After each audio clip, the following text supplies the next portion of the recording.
Welcome back to the channel. In this video, I'll be giving you a step-by-step tutorial on how to yield farm on the SushiSwap platform. Yield farming can be a little bit confusing to newer folks to the cryptocurrency space, but it can be a very profitable way for you to start earning some passive income from your crypto holdings. So let's dive in and show you exactly how this works on the SushiSwap platform. Now, the first thing you're going to need to do is navigate to sushi.com, which you can see right here. We'll press enter app, and this will take us to app.sushi.com.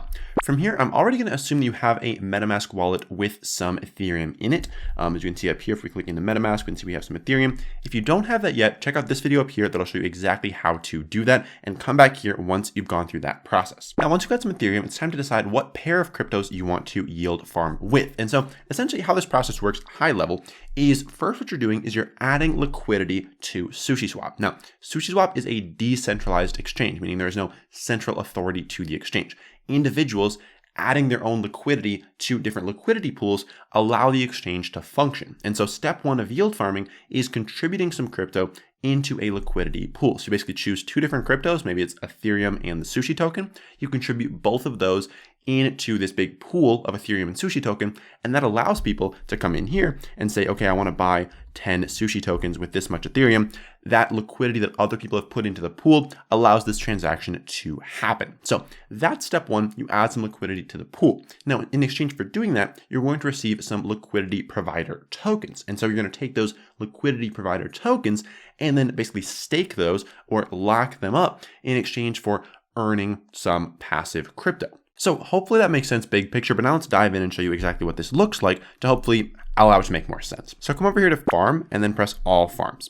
Now in here, you're going to be able to see all the different cryptocurrency pairs that you can do what I just explained with, okay? Add liquidity and then stake your liquidity provider tokens. So for our example here, let's just say we want to go with the top one, USDC, okay, so a stable coin and wrapped Ethereum. So click in here, and if you have some Ethereum, you can just use normal Ethereum, that's totally fine. So first what you need to do is have some of both of these cryptos, okay? So if we're going to do this crypto pair, you're going to want to acquire some USDC. So you could do that by any number of ways, but the easiest way will probably just be to come over here to trade, press swap, go from Ethereum to USDC, and then just convert. Say we want to buy $100 worth of USDC with some Ethereum.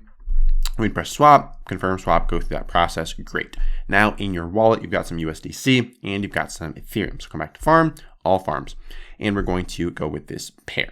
Within here, you're going to add some liquidity. So let's say we bought that $100 of USDC, which we actually didn't.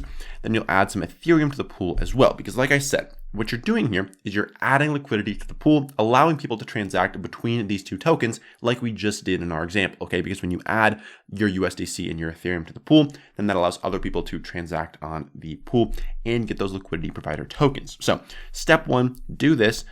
It won't say insufficient balance because you'll actually have some USDC. And then you'll be able to confirm that to add your liquidity to the pool. Then, like I said, in exchange for adding that liquidity to the pool, you get some liquidity provider tokens, which you can come over here to staking, and then you'll be able to add those tokens here. So let's say we wanted to stake all of our tokens. As you can see, we don't have any, but if we did, we just press max, it would add all of our tokens here, and then we just press confirm. You'd confirm that transaction within MetaMask, and then you would have staked your liquidity provider tokens. Now with staking, you're basically locking them up, but you can get them back whenever you want. And in exchange for locking those up, you're going to be earning some rewards in the process. Now that compounds with the rewards that you're earning for adding liquidity, because like I said, when you add liquidity to a liquidity pool, you earn a portion of the fees of all the transactions that happen in that pool. So we add our USDC and Ethereum to the pool. When people trade between those two tokens, they pay a fee. We receive a portion of that because we are liquidity providers, and then our liquidity provider tokens are locked up. So because of that, we earn more crypto as well. So that's allowing you to compound even faster. And then when you're done, you just come in here, you unstake your liquidity, then you come back to your liquidity, you remove your liquidity from the pool, then you receive back your USDC and your Ethereum, which hopefully has grown, and then you can take that crypto and do whatever you want with it.